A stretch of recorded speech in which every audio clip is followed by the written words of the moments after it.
Vitiligo is a condition that causes depigmentation of sections of skin. It occurs when melanocytes, the cells responsible for skin pigmentation, die or are unable to function. The cause of vitiligo is unknown, but research suggests that it may arise from autoimmune, genetic, oxidative stress, neural, or viral causes. Yeah, so that's what vitiligo is. Hey guys, how are you? I just wanted to make a video. This took a long time in the a long time in the making. I can't talk already. You guys already know that I get so tongue-tied. Anyways, well, obviously if you follow me. But if you're new to my channel, welcome. Also, I wanted to thank my new subscribers. Now I have 20. It's a big deal to me because I started with 0, obviously. And now I have 20, and hopefully I gain some more, not for popularity, but because of the story I'm about to tell you guys. As you can tell from the title below, this is going to be a video on my vitiligo story. This is actually attempt 2 filming this video. I actually did make a video yesterday, and I just deleted everything from here. I'm just pulling up my notes. I have all these notes of what I want to say in this video. I'm a big blabber. Unfortunately, it takes me so much longer to just make one little point. It's just a flaw of mine. My sister hates it. It's been a process trying to do this. I started making YouTube videos probably in like 2007, 2008, 2009. I've always made videos on my phone and cameras because I love recording my memories. I think it's amazing to, you know, record and capture everything and relive it, you know, down the road. I think it's just something awesome to have as a hobby.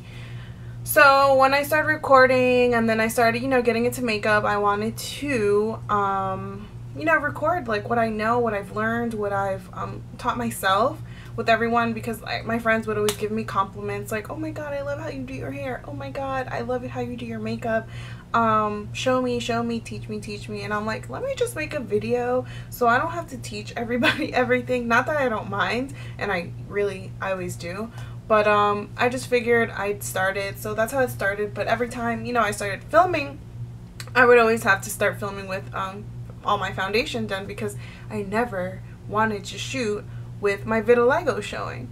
So even with my vlogs, I have vlogs in my channel. If you've already watched them, thank you. If you haven't, they are right down, you know, below this video. I have a few, and I'm already in the process of filming my September vlog. I'm doing monthly vlogs now because dailies was just too much. I would never show my face in my vlogs. Like in the morning, I would always show everything but my face. With tutorials, I would show my face always with foundation done. I never could just be like, hey, you know, this is my natural face. And it's because I have vitiligo. I have vitiligo in probably my face. I have probably 65% vitiligo that you probably never knew or could tell, because I wear makeup every day, and I feel like people are just so used to me wearing makeup that they're probably like, she's just one of those girls that always has to wear makeup.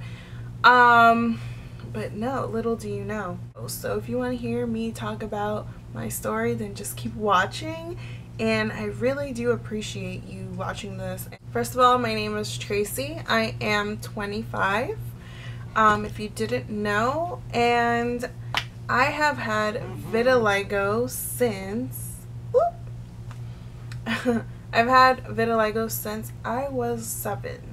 I say 7 because that's around the year that I first moved to Florida, and I remember we had taken pictures, and I remember seeing my first sign of vitiligo in that picture, and I was probably around 7. Yeah, I think it was 7 or 8, because that's around the time I moved to Florida. I'm originally from New York. So yes, it started when I was 7, and I had one small little dot.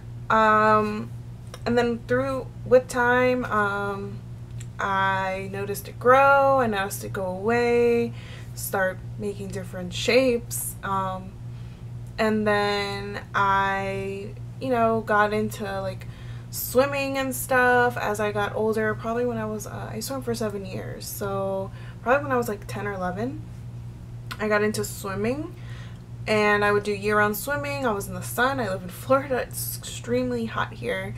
And I really didn't pay no mind to it because it would, because I guess as it was spreading, it would get thinner. Like it would thin out, so it wasn't as noticeable as, you know, one small white circle.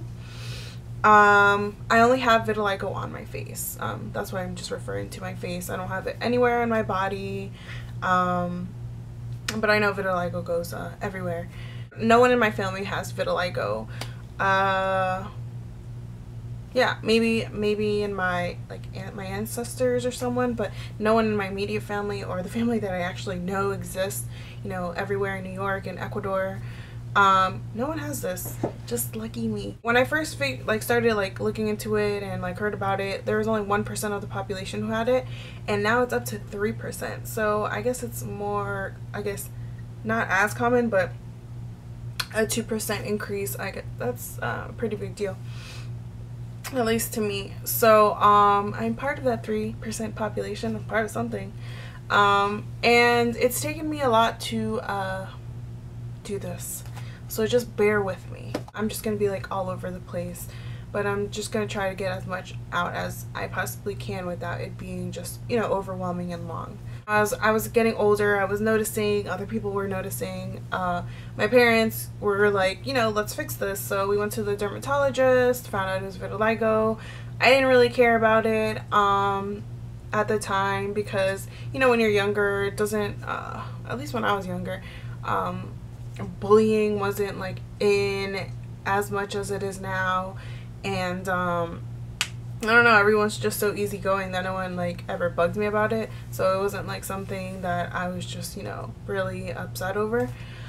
So I had many trips to the dermatologist. I started off with one, and then I ended up getting treatments. I've got I started off with topicals, topical creams, and then eventually I led into UVA lights, UVB lights, you know, holding up this I guess portable UVB light thing, and they would put this more a oil type of alcohol. I remember that feeling. It was just really it would burn a little when it would I would hold it with the UVB light and hold it up to my vitiligo spots, and then I would go into a stand-up almost tanning bed little UVB, well, I don't know what it's called, it was so long ago, and I would go in there too with that stuff on and stand there for 20 minutes.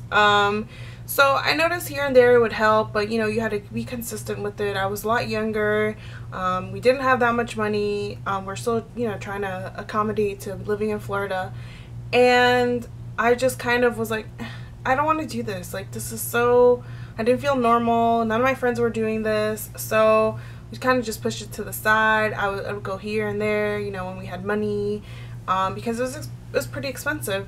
And then I kind of just gave up with my creams over time. And then I remember I was still with my first dermatologist, and I wasn't with the doctor. I was with one of his, not assistants, but you know, they all have other doctors that work within one doctor practice. And she came in and she did a treatment on me, and she's you know, this could help or hurt. And then whatever she did, I don't know if it was a cream or another session of the UVB lights, it just messed up my face. I went from having 2 spots to a whole spread of spots. So after that, I was just so mad. You know, she did say that could happen, so it's not I could sue her or anything, but I was just extremely upset. You just jacked up my face. Now I have this all over my face. So I got really mad. I said I never want to go back to this dermatologist. So we went to another one, same thing, different options, and it's just I was just over it. So I haven't been to the doctors in probably 5 to 6 years, dermatologist, to try to fix this, because I noticed it wasn't gonna go away overnight, and it was just gonna be way too expensive. So I just said, F this. This is what I have. as I was getting older, it was becoming more apparent. So when I was 13, my dad took me to get me and my sister would get makeup, you know, just to have, I don't remember ever buying foundation, but at the time I was using powder, because yeah, from high school I could get away with powder, just powder. I remember I used a CoverGirl powder, because this girl used to use it and she would let me borrow it. Oh, that's disgusting that I used to use her powder with her little puff. You know, you're young, I didn't know about it. I just thought it was cool that she would let me use her makeup. Eventually I bought my own powder because obviously I needed it because my spots were showing. So yes, at the time, powder was the only thing I needed. And then once I got out of high school, that's when I started venturing into foundation because I was getting older and it was because powder wasn't enough. The first few foundations I remember trying were MAC, because MAC was, you know, has been popular forever, and Dermablend. I remember using those two. Dermablend was way too orange. Now, or at the time, they only had like 3-4 colors. Now they have like 12-14 colors. So I haven't actually tried Dermablend in years, but yeah, so I had to get into makeup. I had to like teach myself what to do, like spend so much money trying to find something that would hide it, something that didn't make me look orange. Dermablend made me look like a Oompa Loompa. It was so bad, and I don't know, but I would mostly stick to MAC because foundation was doing the job, just concealing my spots, because again, they were thinned out. It wasn't as like opaque as they are now that I'm 25. And different challenges with makeup. I tried everything. I tried all the different concealers from MAC, and it just did not do the job, you know, but whatever. Eventually I found something that worked for me. I couldn't even tell you what I used to use. Like, I will look at pictures when I was younger and be like, what did I use? My face looks good. But then again, my spots were not as opaque as they are now. Then with time, I would get really annoyed with makeup. I remember when I moved to Orlando in 2009, I think from the end of 2008 until like 2011, like beginning of 2011, or probably until the end of 2010, I was just like, I hate makeup. You know, my makeup, my spots had spread more. I would notice, you know, growth, and like, I was just so angry. I was so annoyed that I had to wake up early and put on makeup. I was so annoyed that I had to wear makeup to my 8 o'clock classes. I was so annoyed that to go grocery shopping, I had to wear makeup. It was too much. You know, I got really overwhelmed. I got really upset. Remember just doing the minimal. I would just cover my spots, put up a little bit of foundation, eyeliner, mascara, and clear lip gloss, and I was done. You know what I mean? I never did none of this back then. I ventured into Cover FX when I moved to Miami in 2011, and I would, you know, teach myself new things, practice, and just sit in front of the mirror and just try to make my face look as good as I could without it being obvious that I had vitiligo. I've spent so much money on makeup, it's ridiculous, and now I have this huge collection because of the makeup that I've, you know, accumulated over time because of trial and error for my vitiligo, and then also just to make everything flow smoothly. I do have a lot of makeup because I need to wear makeup. I don't buy makeup well, I do buy makeup because I like it, but I mostly buy it because I need it, you know? I mean, I don't need it technically because everyone's beautiful with or without makeup, but in my eyes, I just feel a lot more comfortable wearing makeup. So as time passed by, it got more difficult concealing with just the basics. I moved into Estee Lauder. I used double wear cover, maximum cover camouflage makeup. This is my everyday makeup wear, and that has just saved my life. If it wasn't for Jody, she used to work at Estee Lauder at the mall by my house, and I used to work at Dillard's at the time. And I told her, I was just really honest. I was like, you know, I know you know a lot about makeup and what covers, what doesn't, and you know, this is what I have on my face. And from there, it's been like, that's it. It was a wrap. I found what I liked and what worked for me. And yeah, so you know, I would bounce from emotion to emotion, from you know, really enjoying the process of makeup, hating the process of makeup, then really doing it. But I still have a love-hate relationship with makeup. I completely adore it. I love, obviously, putting it on, but I hate the process. It does take a little bit. I do take almost an hour to get ready because I just have to make sure everything's blended correctly. I don't want to miss a spot. I don't want to like rub off something, or what else? I don't know. I just don't want anything to just peek through. So it's a process, and I have to be more careful. I can't just, you know, buff everything in and smooth everything out and concealer everything and highlight. I can't do that because I'll be rubbing off what I use to conceal my spots. No one in my family has it. The sun does not help my vitiligo. It makes it just completely grow and just spread. So that's why I'm pale now. I used to be super tan when I was younger, but I actually like the lighter look on me. I look at pictures when I was tan and I was just like, I look different. I'm the lightest one of my family now, but I am a-okay with that. I don't go anywhere without makeup. I don't go to class at 8 o'clock in the morning without makeup. I don't answer the door if like I got like a FedEx package or a UPS or the post office has a package, whatever, and no one's home and I'm the only one home. Sorry, you're leaving a note at the door, leaving it there, but I'm not opening the door to pick it up because I don't want you to see me with on my face. 5 minutes is not enough for me to just like and be like, oh hey, it's that serious. Whenever I have family come over, if I don't have makeup, I run to my room, put on makeup, and then I'm like, oh hey, sorry, I was on the phone or something. Like, it's that serious to the point that I don't, like, if I avoid situations where I have to sleep at someone's house and wake up with no makeup on, and because there's not a bathroom in the room I'm sleeping in, because I will just sleep in my makeup. You know, I've had to do all this stuff and I'm used to it, and it bothers me, it brings me down. It's just very, it's just so frustrating, you know, because it's like I'm hiding this side of me, and I don't want to, you know. It's not like I have, you know, I was turning into my complex, like where I live, and I saw this man walking with no arms. He had no arms.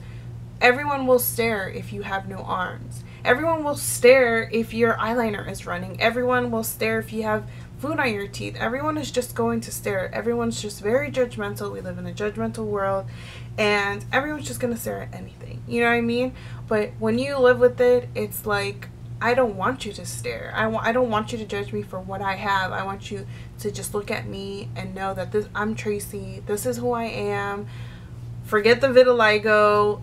I'm still the same person with or without vitiligo. You know what I mean?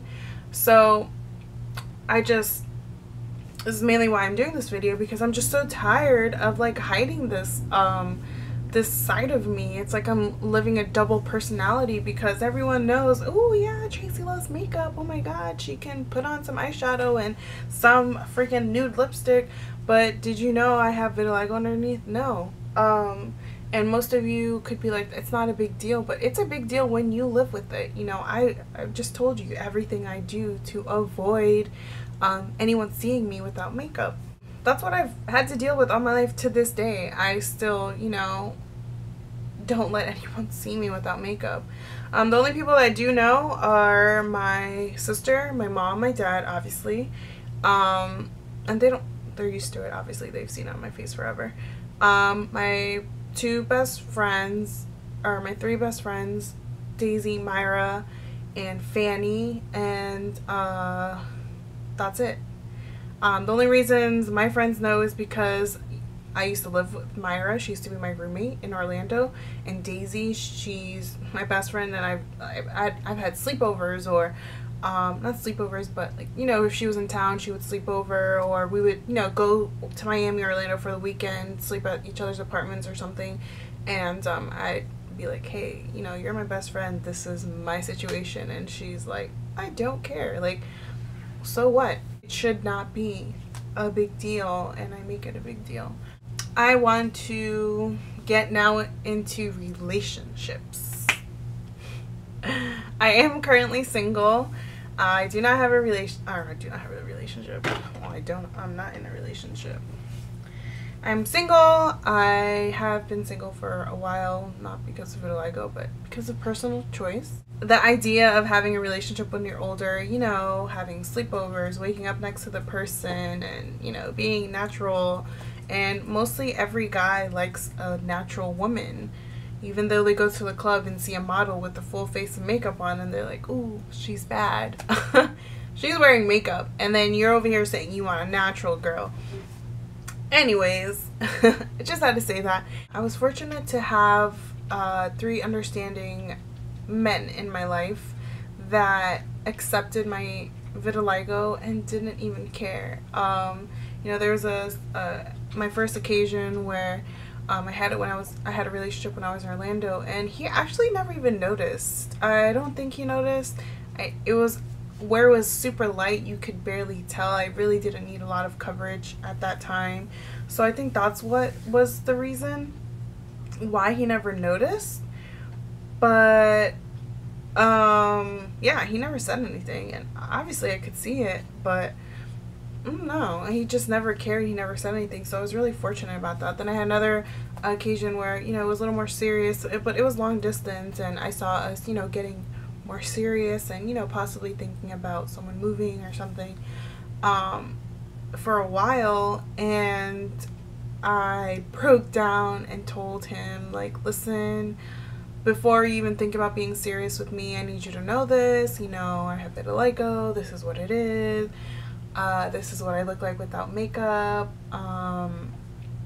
And yeah, he was the most understanding thing in the world, to the point where he would just be like, you don't have to send me pictures with makeup on. I know what you look like. You're still beautiful. I don't care. It's not like it changes you. You're still Tracy. And I actually prefer you not to wear makeup because you don't need makeup. So it was just a really awesome feeling to know that, you know, whenever we would send pictures to each other, because, you know, we were in a long distance situation, I didn't have to be like, oh, I'll send you one later because I don't have makeup on. I could send him a picture whenever. So it was really cool because there's 2 guys, you know, that I had met and been involved with that didn't care. So then my next one was one of my more recent last relationships, and he found out in the worst way because we were making out, and like the makeup had, like, it was, you know, at the beginning you're all like goo goo gaga over each other and you just want to kiss and make out, and that's the cool thing to do. And I guess not the cool thing, but that's just what we did, you know. We enjoyed kissing, obviously, to the point that it was just like so much that my makeup would start rubbing off. And then he noticed and he was like, he's like, your makeup's coming off. I'm like, yeah, I know. He's like, well, why is it so white? Like, you're not that white. And then I was just like, no, it's just my makeup. I had to play it off, and I was mortified. I was like, oh my god, he sees it, he's not gonna like me. He doesn't even know what it is. So then the next morning I told him, you know, hey, this is me, this is who I am. I fooled you with makeup, and this is what I really look like underneath. And he was really understanding. He didn't care. You know, there was times when we would just hang out, and you know, I would have no makeup on, and well, at home obviously I wouldn't go out with no makeup on, but he didn't care. It didn't, like, he never like stared at it. He never like asked questions like, why do you have this? Does it go away? Nothing. Like, none of the people ever asked that. So it was really refreshing again. You know, here's someone else. I'm not gonna be single forever. You know, they're okay with it. You know, some guys are just cool like that. My last experience, I told him, because like he told me something about him, and he's like, do you have anything, you know, that you want? You know, we were trying to get to know each other, get, you know, deeper, because we had such a great connection at the beginning. And I was like, yeah, I have vitiligo. And I told him, and he was just like, what? And then, you know, one day where we were in a situation where I had no makeup on, you know, one morning or something, I showed him, and that was the most nervous I ever was, because of his reaction. He was just like, oh, you know what I mean? He didn't make it seem like a big deal. He didn't make it seem like, oh no, I'm gonna stop talking to you. But he was more like, I've never seen that, or that's crazy, you know, that you wear makeup and no one knows, you know what I mean? So I don't think he ever had an issue with it, but I was the most uncomfortable having no makeup on, to the point where I would wake up, put makeup on, you know, just to talk, or just kind of not make eye contact, because I feel like he would look more at it. It was never an issue. We didn't end things because of vitiligo. We just ended things because it didn't work out. It just really takes me to know someone really well and be really comfortable and trust them and really see me going somewhere with them, to where I can actually, you know, open up to them about it. I've had other situations where I've dated other people and I've never told them, you know, I always had makeup on. I would wake up with makeup on, and everything was with makeup. So, but it's just because I never got to that connection point with them where I trusted them and would know that they would still be okay and not give a damn of what, you know, what's going on with my face.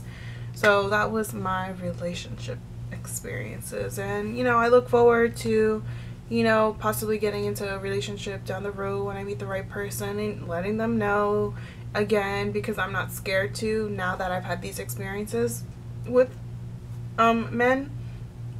So it like gives me hope that I will continue to be in the path of having a relationship where they don't care. So yeah, let's get into my medical background really quickly. Vitiligo is not contagious whatsoever. Once you have it, it's just on you. Like I said, it could be anywhere from your arms to your legs, to your face, to your head, to your back, to your elbows, to your groin, to your feet, anything, your fingers. So I think my vitiligo started when my thyroid was shutting down, but I didn't know that. I got my thyroid removed in 2009. I had cancer in my thyroid, so I got a full thyroidectomy, I think it's called, something like that. So I do not have a thyroid. I have a scar right here to show you. I don't have a thyroid. I did not know that thyroid actually played with vitiligo. A lot of people who have vitiligo have thyroid issues. They're anemic, vitamin D3 deficiency, sleep issues, weight issues, what else? There's something else. But yeah, I have all of those issues. I am anemic. I do not have a thyroid. I have vitiligo, and I'm low on my vitamin D3 count. So I take pills for all of that every single day of my life. And all that played with vitiligo. So as soon as my thyroid was shutting down over the years, that's how my vitiligo was spreading. A lot of people say vitiligo, they don't know what it is, but it's just surfacing on your skin because internally something is going wrong. So that is what was going wrong. My thyroid was failing over the years, and I didn't figure it out until I was 21, you know, and that's really young, but that's just something that comes with it. So, you know, if you have any signs of this, you just make sure you get everything checked, and then once you do get checked and diagnosed or anything with anything of these things, you know, take your medicine. I'm one to, you know, knock myself in the head because I don't take, now I do. I make sure I take everything. I'm good. So then the next time I take, you know, get a blood test, everything comes out fine. That's pretty much a little, you know, history on my vitiligo and a little more personal with it. I do have tons more to say, and you know, I go a little more into it in my makeup talk with, you know, my vitiligo talk with a makeup tutorial. But I wouldn't have never done this if it wasn't, you know, for the support of my friends and my family. They have been there for me. They make me feel like I'm normal, and you know what, I am normal. I just have depigmentation on my skin. There's so many people that have, you know, different issues. There's scars, there's, you know, acne that people don't like, you know, showing. There's so many different medical issues, and this just happens to be mine, and this is how I deal with it. But I want, you know, to reach out to others because I felt so miserable and so depressed and so low, and I would cry, you know, at night, and just feel so sorry for myself. And I don't want to feel like that anymore. And I know other people who have this, you know, I've watched on YouTube and seen other people, you know, felt exactly the same way. So I know that comes with this issue, because every other person next to you does not have this issue. So you kind of stand out a little, and this is just like, you know, how I worked with it, and how I don't want to continue working with it. I want to be more open. I want to, you know, if you're in Florida, please, you know, contact me in South Florida and we can get together, talk about it or something. I just, you know, want to help out by doing makeup tutorials, teaching you, you know, what I know, how I've figured things out on how to cover my vitiligo, if that's what you want to do. But I just want to be more open with myself. You know, if I do have to go to the grocery store at 5 o'clock in the morning for some reason and I don't want to put on makeup, I will not put on makeup. You know, I just want to be okay with myself. And it took so many, like, it took growing some major balls to do this, but I'm so happy. I feel like so much weight has been lifted off my shoulders, and, you know, I thank God for, you know, helping me with this. It's been quite a challenge living with this, and, you know, all my other issues that I have. I'm not perfect, but I try to make everything perfect in the way that I know and the way that I can, and just smiling and knowing that everything's gonna be okay. And I wouldn't be able to do it without my friends. I really appreciate you guys. Like, you don't even know how much you mean to me by not judging me. Even my family, like, it's just so overwhelming, you know, having all these issues. And I just am really happy where I am right now, and I'm like, these are tears of emotion. I'm extremely proud of myself for doing this, and I just want to reach out to anyone who, you know, has ever felt any sort of way and would love to talk about it and get involved and help each other out, have like a support group, and I would love to be involved in something like that. So if you have any questions or comments or anything you want to say, just leave it down below. I am here. I will answer as much. I'm very socially active. I have my Instagram and my Twitter all down below, and of course you can always message me, inbox me. But I just want to thank you for listening to my story, and I'm so, like, relieved with this. And again, I couldn't have done it without you guys who know, and I don't care what anyone thinks. I'm still myself, and I will remain myself, and this is just what God gave me to deal with, and I'm dealing with it in the best way that I can. And He would not do, you know, anything that I could not handle, and I'm handling this, and proudly. So thank you guys for watching. Just look forward to more things, maybe another talk or getting into specifics or more tutorials. I already have 2 filmed, so look out for those. And thank you guys so much again. I don't know what else to say. I'll see you guys in my next video. Yes, don't forget to subscribe, and we don't have issues, we just have vitiligo. Bye guys.